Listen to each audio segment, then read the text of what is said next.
Good evening, I'm Nalini, and thank you for all our viewers, especially those tuning in for the first time. We would like to apologize for the late start on the Facebook stream, which will be streaming later, and thank you for everyone joining us on TV. Okay, and I'm Roodi Balgobin. It's a pleasure to be back. So, Nalini, over the past week, there have been several major developments that has been happening. So, let's get straight into it. And the most topical thing I think that everyone is interested in is what's happening at GCOM, because we're supposed to be, in deep preparation for an elections that is supposed to be the 2nd of March, according to the president. The Gazette as well. And the Gazette. So, gazetted. the latest development at GCOM related to the data from the scrapped house registration. The GCOM Secretariat has finally completed the encoding process of this data garnered from the house to house, and now there needs to be a decision on the use of that data. So far, there has not been any decision made as to that.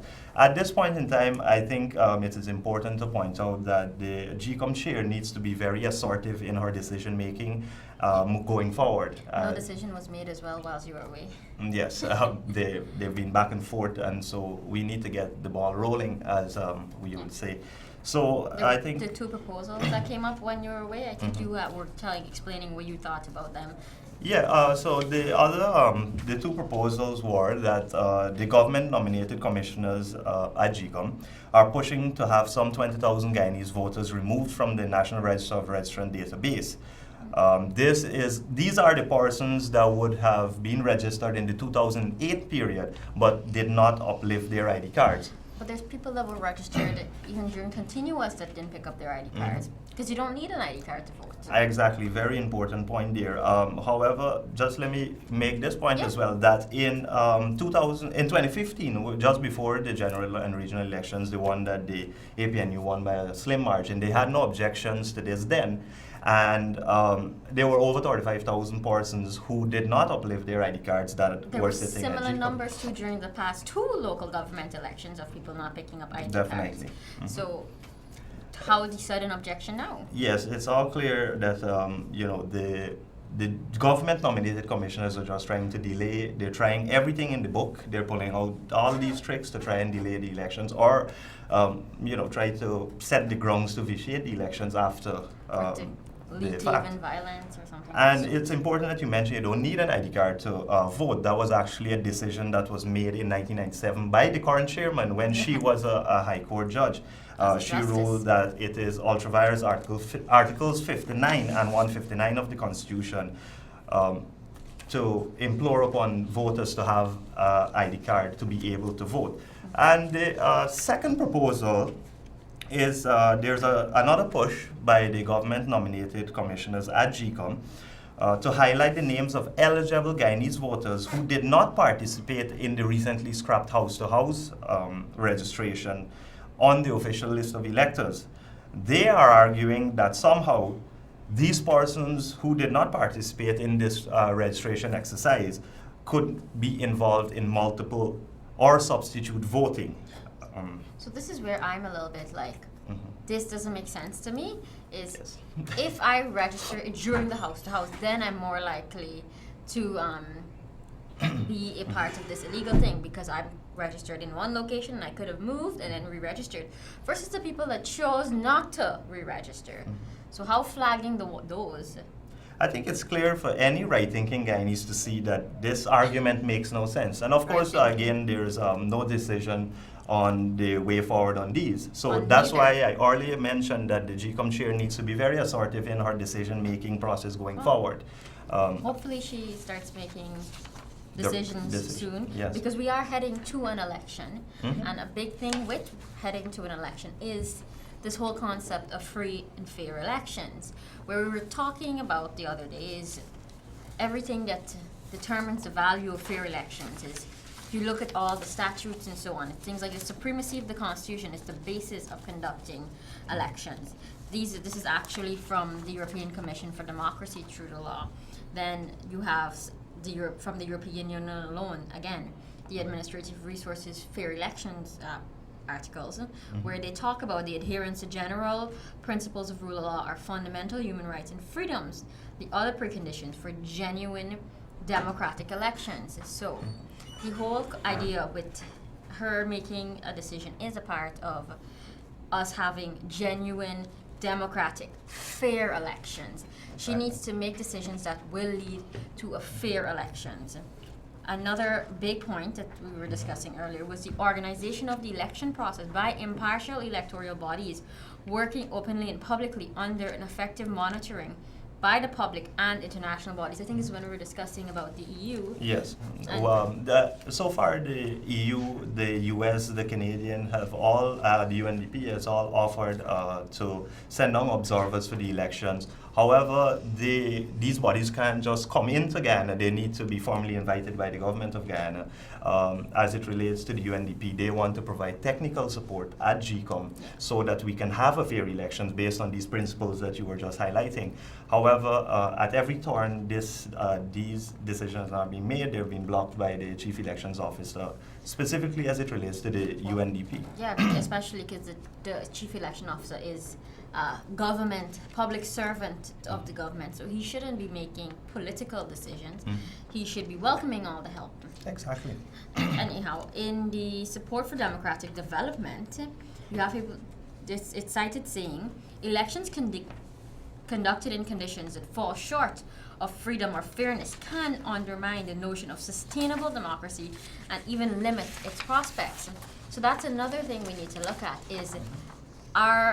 is Keith Lowenfield and the GCOM body moving in this direction? More importantly, the Secretariat, because they seem to be the one frustrating making decisions on their own when it comes to allowing international bodies to come in and help.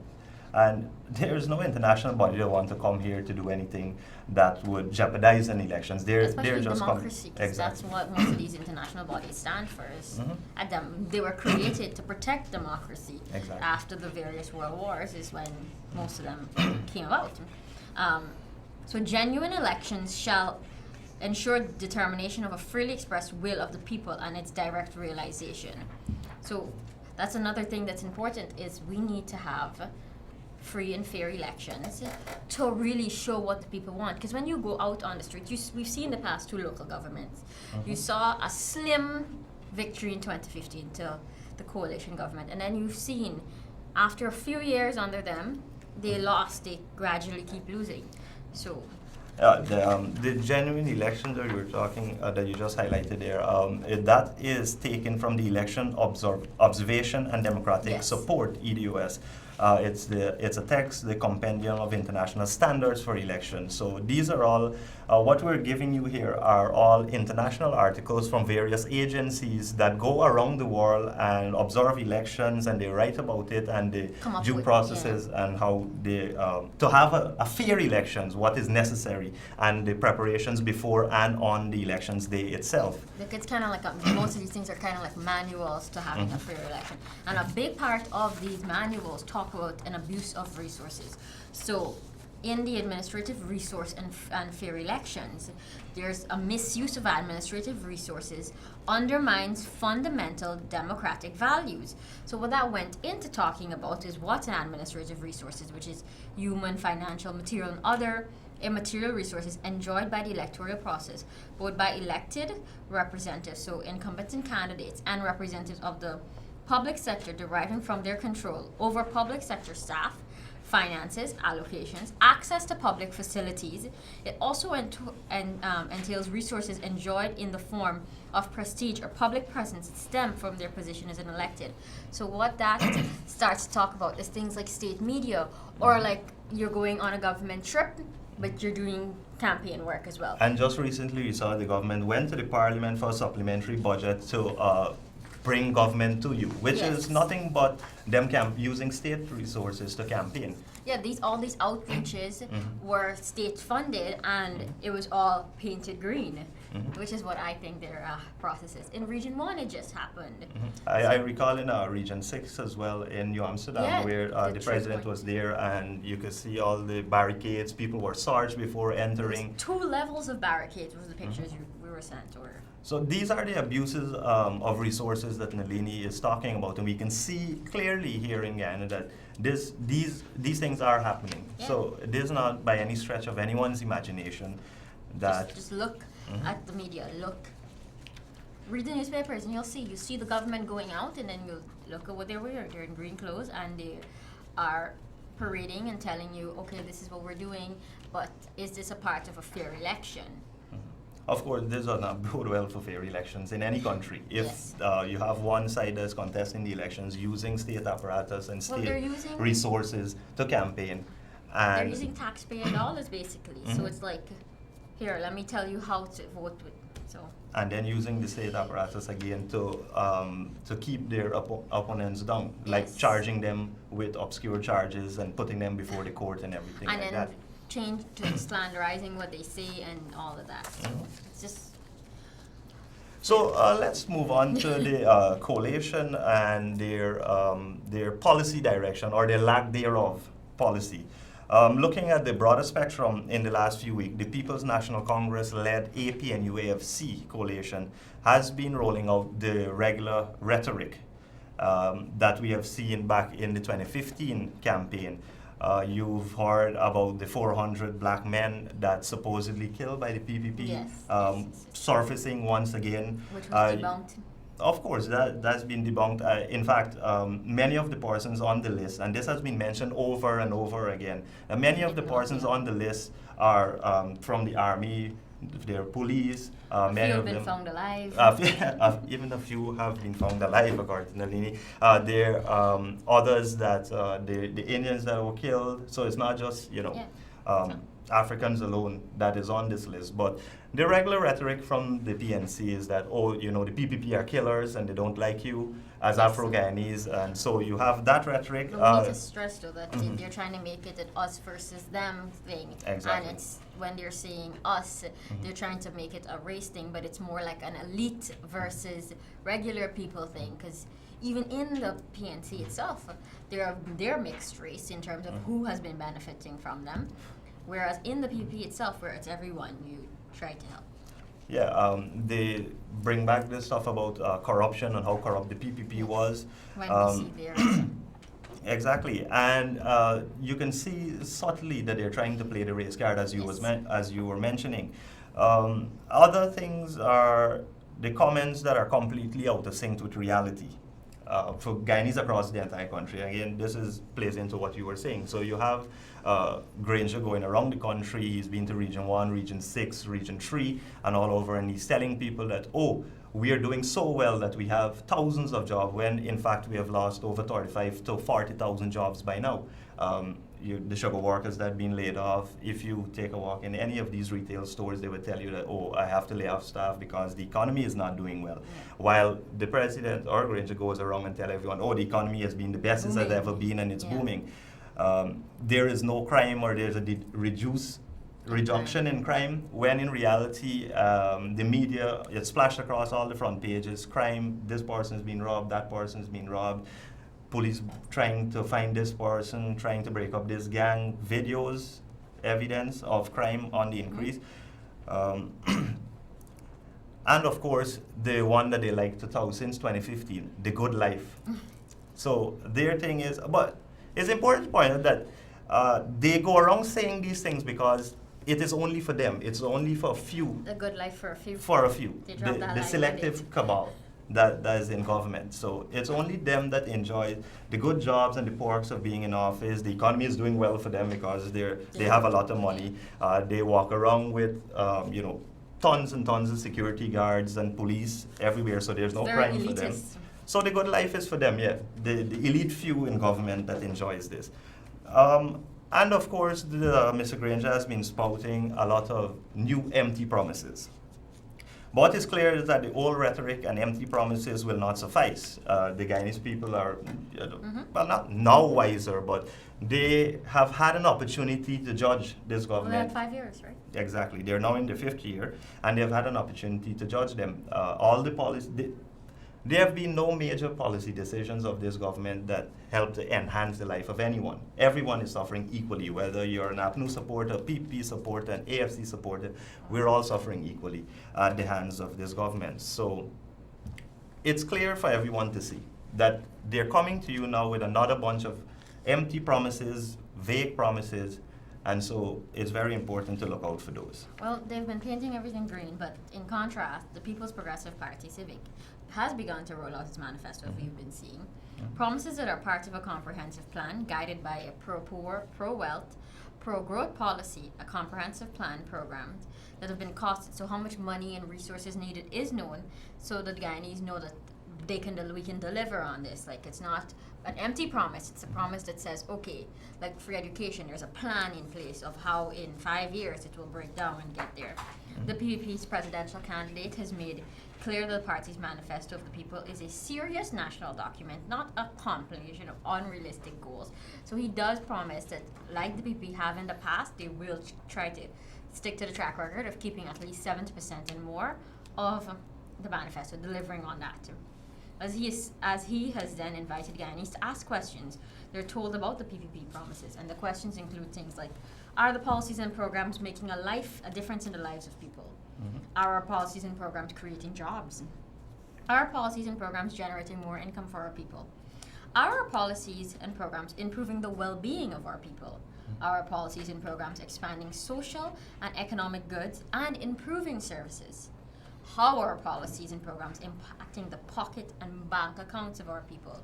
So these are all questions the presidential candidate has asked us all to look at. So tonight we want to start to focus our discussion more on a policy-specific area. So joining us tonight to discuss this specific area, which is that of rule of law, is attorney at law Marcia Nadira Sharma. Thank you for joining us, Marcia. Thank you for having me again. It's a pleasure having you with us. You've heard us talk about what the government has done, but we'd just like to shift focus now to deal with the promises of what the PP has in store based on its manifesto to deal specifically with the area of rule of law. We have seen the track record of the APNUAFC in office and how they deal with the Constitution, how they deal with matters relating to the law, how they have undermined the laws thus far. So, comparatively, what would you say is their track record as to that of the PPP previously in office? Because a lot of persons try to say that, oh, the PP has done the same thing in office, stuff like that. Well, good evening, viewers. That is an interesting question because it's also a very vital question, especially leading into an election period and an election year. More often than not, we find, whether it's on social media or even in our homes having get-together with our friends, we find that you always have two sides of an argument. And typically, if somebody who is supportive of the PPP says, well, okay, the PPP, for example, fought and won a no-confidence motion in the courts, but the government flouts it and ignores it and has no value and respect for the Constitution. And then someone who's in support might turn around and say, yeah, well, so what? PPP did it.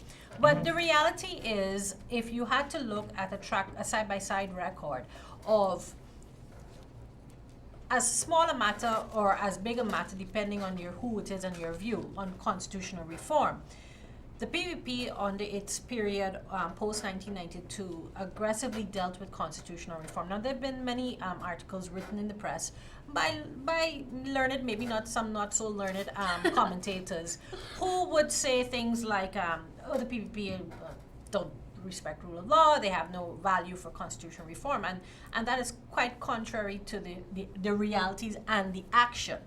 And I say this against the backdrop of the 2001 constitutional reform process, which was led by the PPP administration.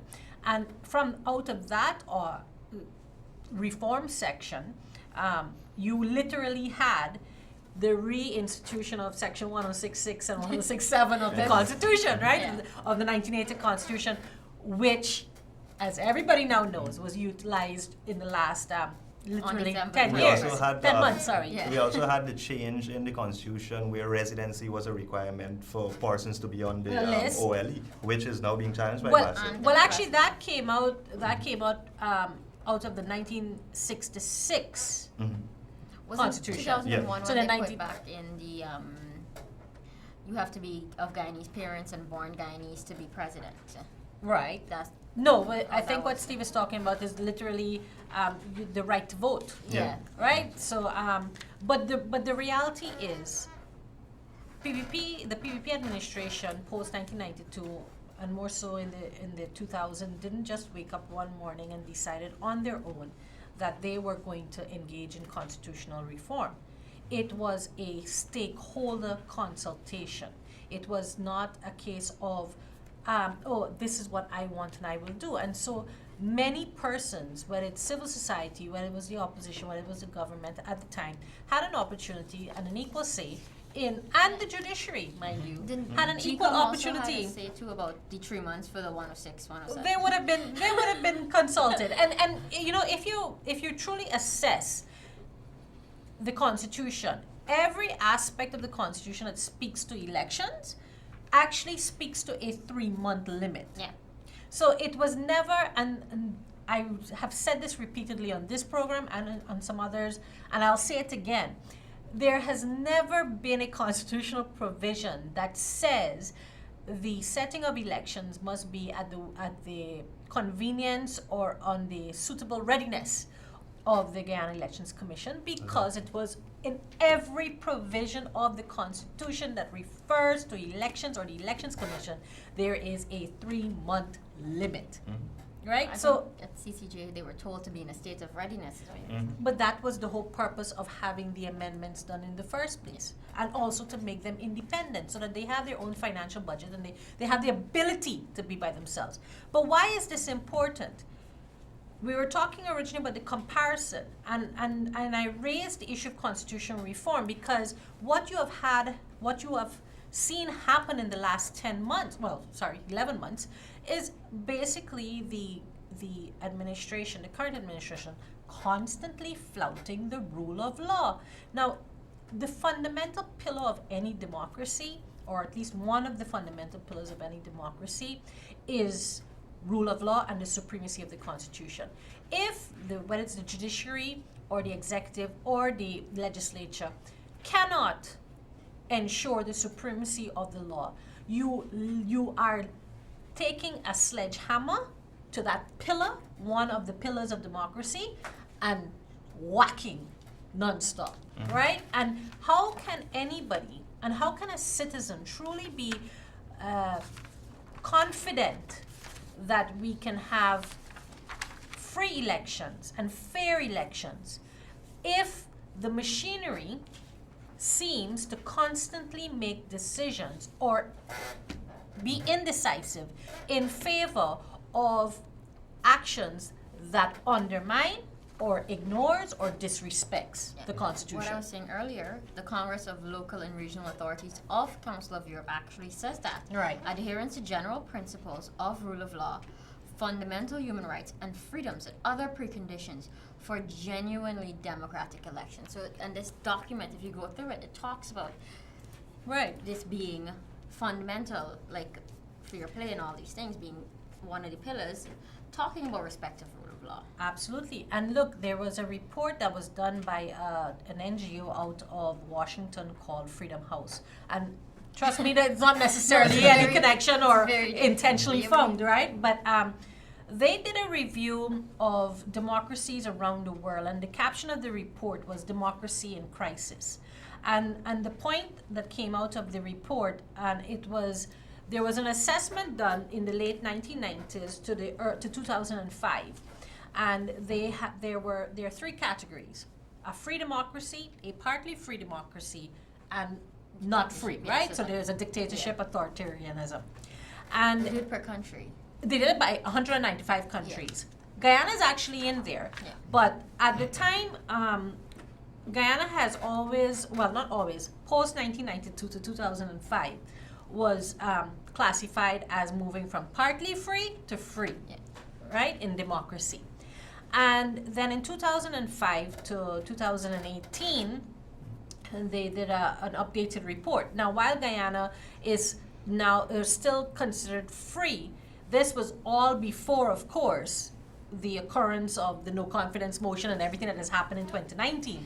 But the point that I wanted to stress coming out of that report was this: globally, what we see happening in Guyana is something that is happening around the world, where democracies are being threatened, are being challenged, and we are moving away to more authoritarianism and aristocratic rule, right? And it speaks, the report was saying that as of 2019, we have actually dropped globally from free, not we in Guyana, No, but but the world, yes. globally, the number of free democracies have declined by 4%. And I think it's a lot of it is to do with people not being involved, people just being laissez-faire, being like, okay, you know, it's fine, we're in a democratic world, but you're forgetting that someone fought for your right to be free, and we're regressing. Because I read the same report, and it seems the world itself, because they actually cited some major countries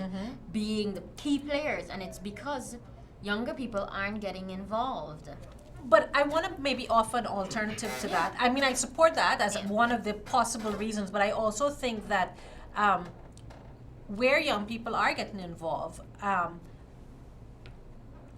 we have to evolve with, in any election period. As a country, as democracies, we evolve, right?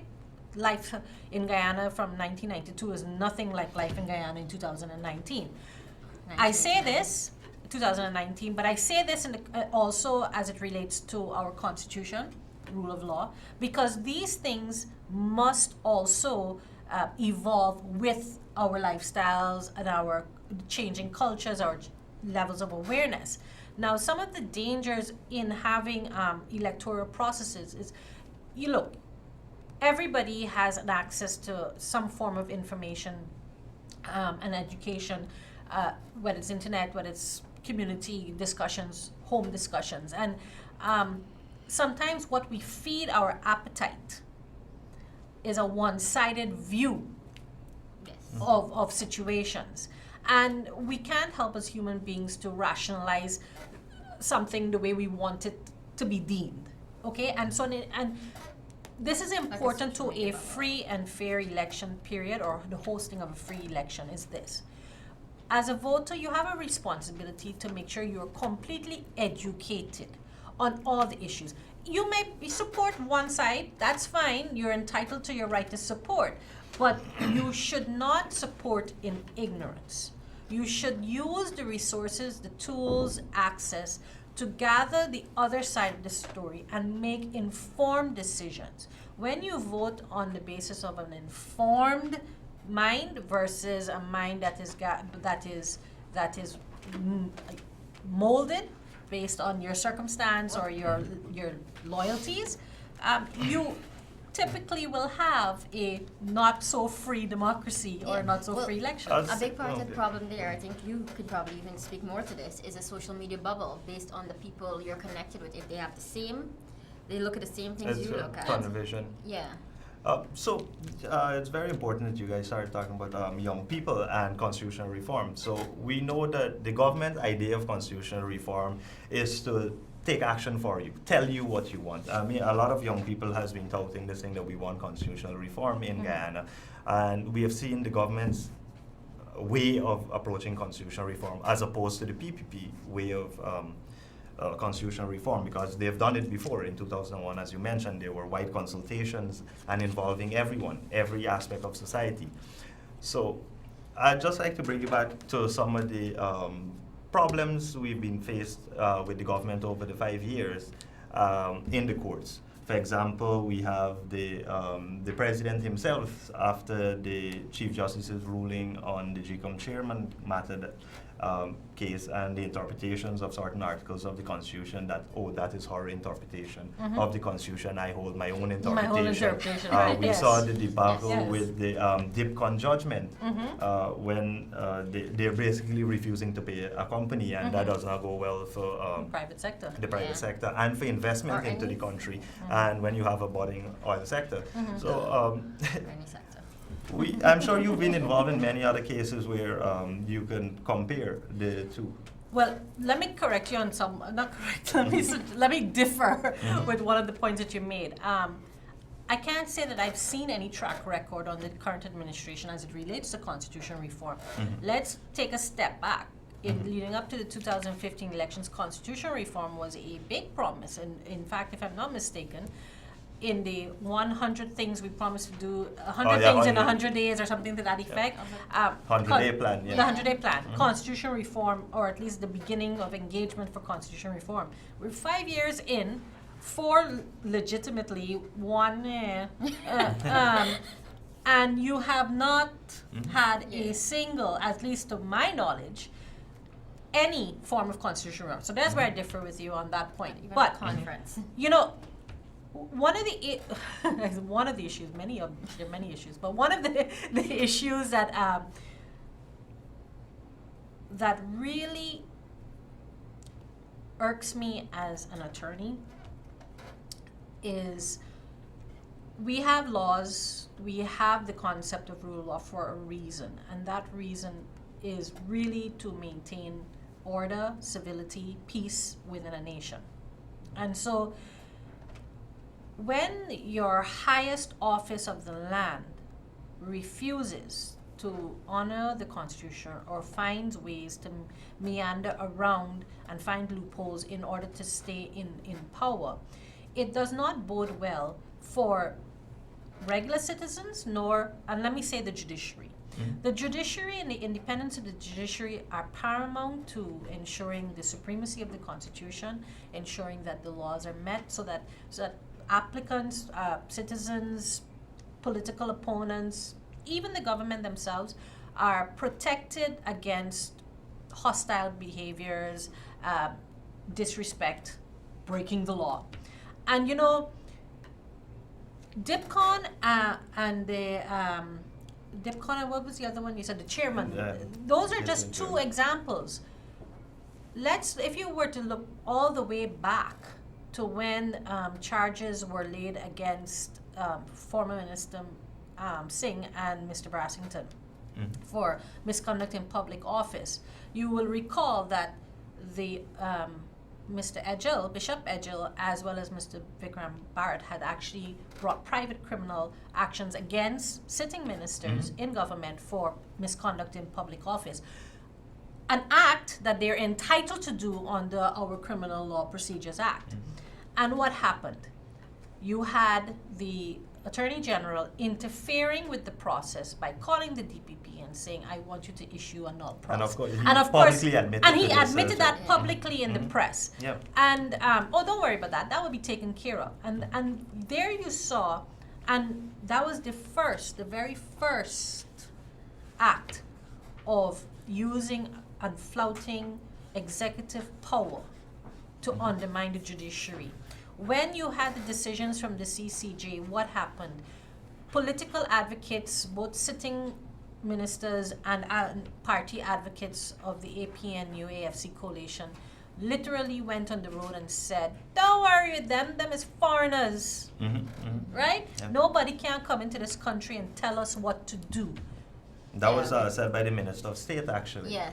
Well, right? So, I mean, how can you ask a man or a woman who appears in, say, maintenance court to provide child support, right, for their children, and that person fails, an order of court is issued, and that person fails to make one single payment, do you know that that person can be incarcerated? Right? What does that say to me if I have to make those kinds of decisions? Well, if my president doesn't follow the rule of law, if my government doesn't follow the rule, why should I? The first citizen doesn't care about the law and the supreme law of the country. So why should I be? Why should I be following? So what you have is a literal breakdown of decency, peace, and harmony in your society and in your democracy. Exactly. Let me just say for the benefit of the viewers that the PPC's position on constitutional reform has always been clear for many, many years. In fact, just recently, the leader of the opposition said, and I quote, "The process of constitutional reform was always seen as one that would be continuous, an intention that was enshrined in Article 119A of the Constitution. The PPP therefore remains open to the process of constitutional reform, a process that is locally driven and one that will see the involvement of the widest possible cross-section of stakeholders, including collaboration from international bodies. We have to ensure that the process by which we arrive at the proposed changes, if any, to the Constitution must be transparent and must find acceptance among all stakeholders. Now, I say that just to point out, as you mentioned earlier, the way they have, well, they try, or their process of what they call constitutional reform after promising one of the big pillars they stood on their campaign, during their campaign period. So again, the track record is clear to see what is it that the PP stands for and what is it that they stand for and what they have been trying to do. And bear in mind, constitutional reform is not something that happens overnight. Yes. It's a process. A constitution and a document as itself is not stagnant. It must grow, it must evolve with the changing needs, demands of our democracy, our government systems, and its growth is a factor of many parts. And while some persons might feel that what needs constitutional reform is our electoral system, it is literally not a case of snapping your fingers or coming up with a plan on paper and deciding, okay, we're going to change our hybrid of first past the post and proportional representation and go to full constituency base, because it has an impact on not just the Constitution as a document, but practical implications and financial implications. And so when we make recommendations and contributions to constitutional reform, we must do so responsibly, and we must not throw our hands up in the air and say, well, because he didn't accept mine, he's a dictator. You know, it is a process. There's no perfect form of constitutional reform. There is no perfect constitution. And once we understand that and we accept that and we use that keep that in the back of our heads when we engage in the process, then you are bound to come out with something that citizens can rally behind. In fact, I recall reading earlier a while back that Guyana has one of the most progressive constitution in this hemisphere, in this part of the hemisphere.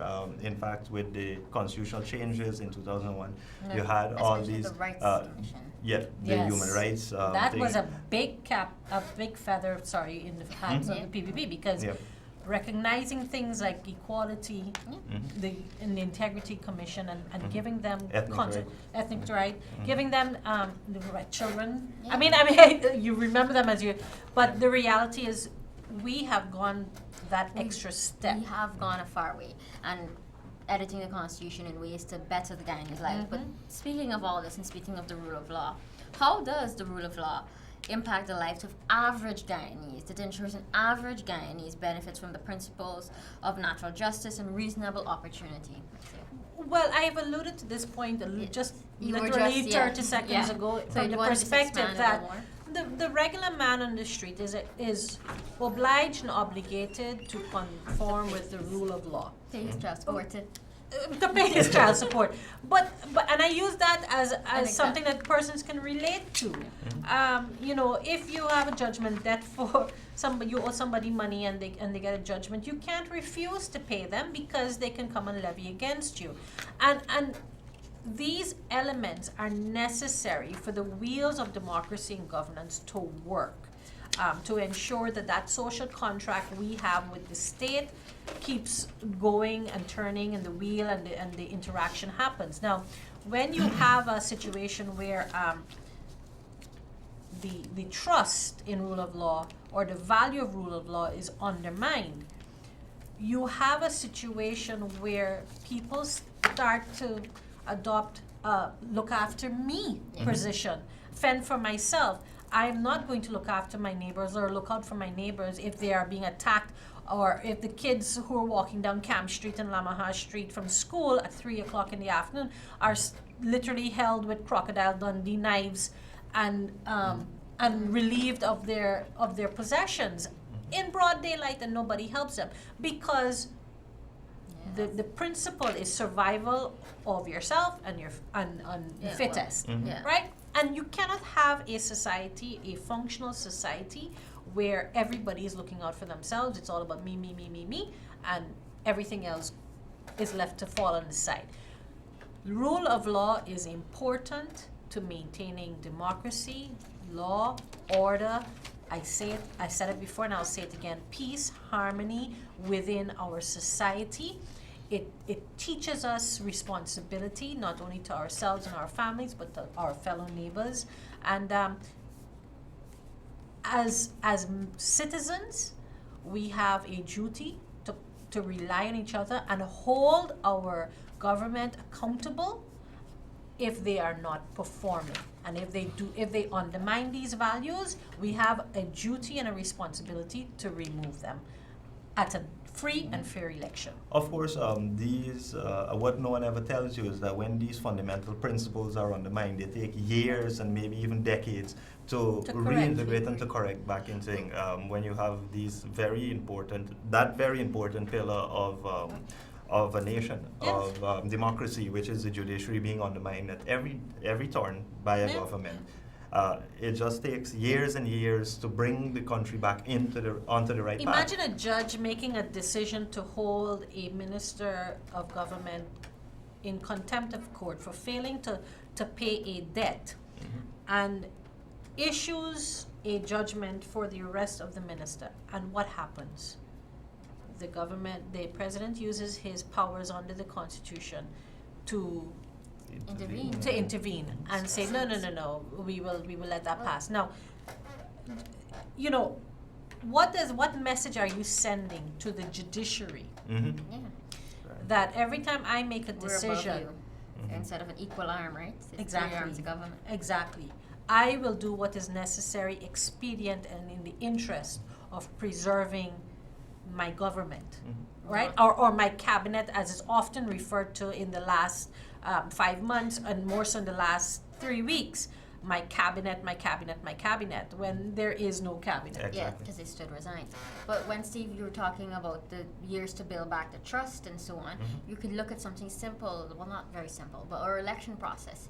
When it was rigged and all the way to 1992, you still have people that would come to you when you're going out doing work being like, yeah, sure, that won't happen again, and you have to explain to them all the changes that were made, the counting of the polls and so on, and they're still, like you've mentioned before, some other people that would be like, But you still have to be vigilant. Yeah, Citizens, you still have to be vigilant. And I'm sure between now and elections, you will hear a lot more about how to be vigilant, and there will be a lot of education and awareness campaigns to teach you about how to vote, what to look for, how to report, because we cannot turn a blind eye, and we cannot afford to have all of the progress made under the PPC administration in the last 23 years be washed away, and the country is led back to a state of chaos and disrespect globally.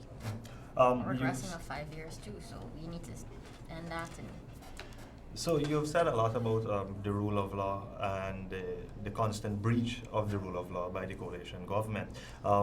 In your closing remarks, is there anything you'd like to say more to the viewers in specific, not necessarily on the topic? Not necessarily in relation to the topic. But in general. In general, I would like to say to all citizens that you feed your mind, just like having a healthy diet.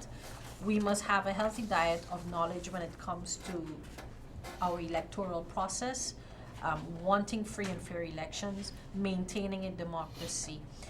History is riddled with instances where dictators and authoritarianism has worked for a very short period of time, and despite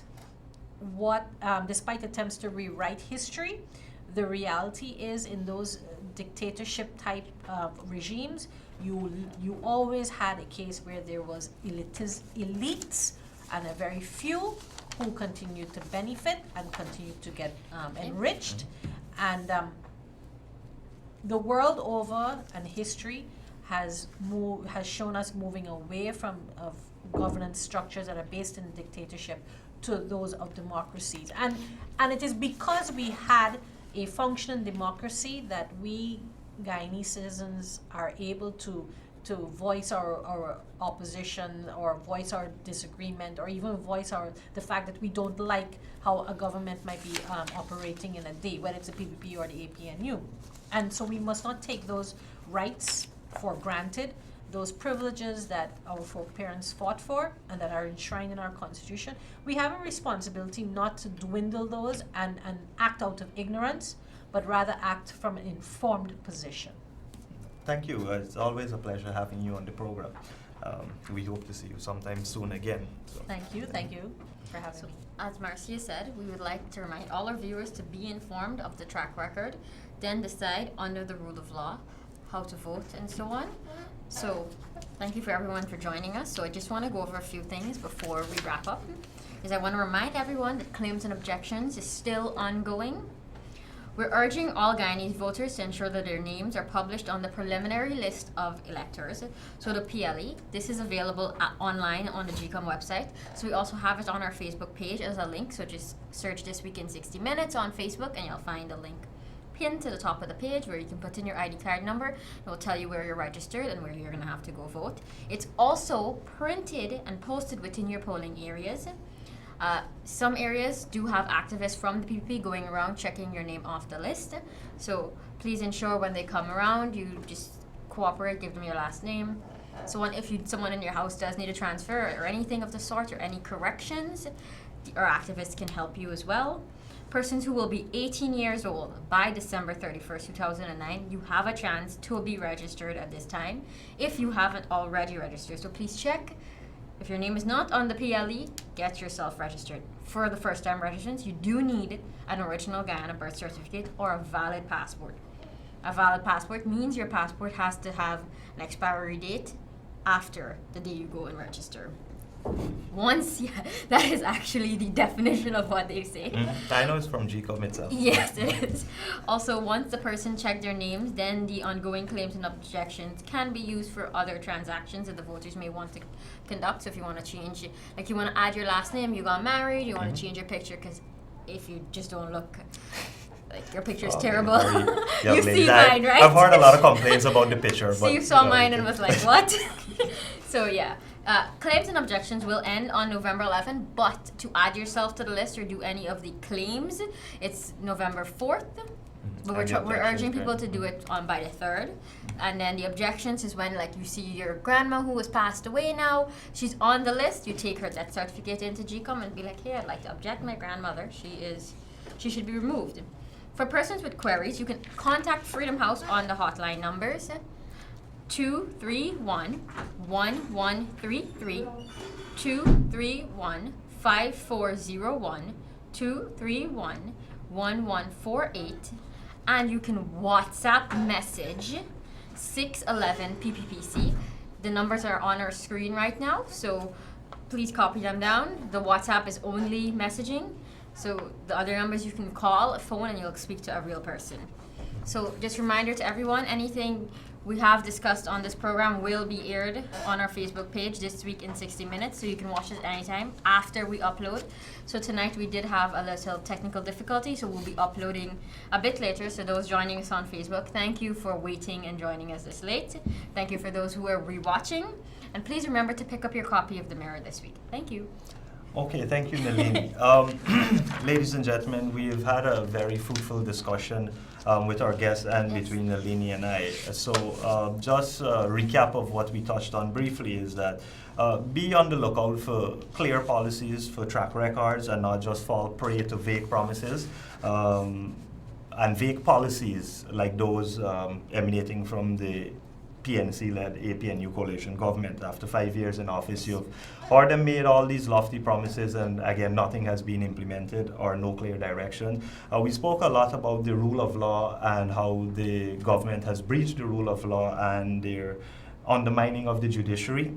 We also spoke about constitutional reform, something that has been very topical recently in Guyana, especially among the youths. I just like to reiterate that the PPP's position on constitutional reform is that it would involve the widest possible cross-section of all stakeholders, including collaborating with international bodies, in order to get this process done. So definitely that is one of the promises of the PPP to come. Also, the Guyanese have a very important choice to make at the upcoming elections. It should not be based on race. It should be based on policy, track record, and of course you can now compare. Because prior to 2015, a lot of young people were saying that, oh, we don't know what these guys are good, they're making a lot of promises, maybe we should give them a chance. And you had this message of change, we need change. So now that you have this chance to compare, I'm urging you not to go down the line and vote with race or you feel obligated to vote for a particular person or party because of any obscure reason. So just read the manifestos. The PP manifesto would be available very soon. There's actually a reader-friendly version that will be released in the coming week or weeks or so. And you can get a lot of information there about the promises that the PPP are making. And of course, you have access to the track record of the PPP. For 23 years they've been in office. You can now compare with the mere 5 years that this coalition government is being in office. Yes, so we thank you for being us for the last hour or so. And we hope you join us next week as we continue our discussion. And have a good evening, everyone. Thank you.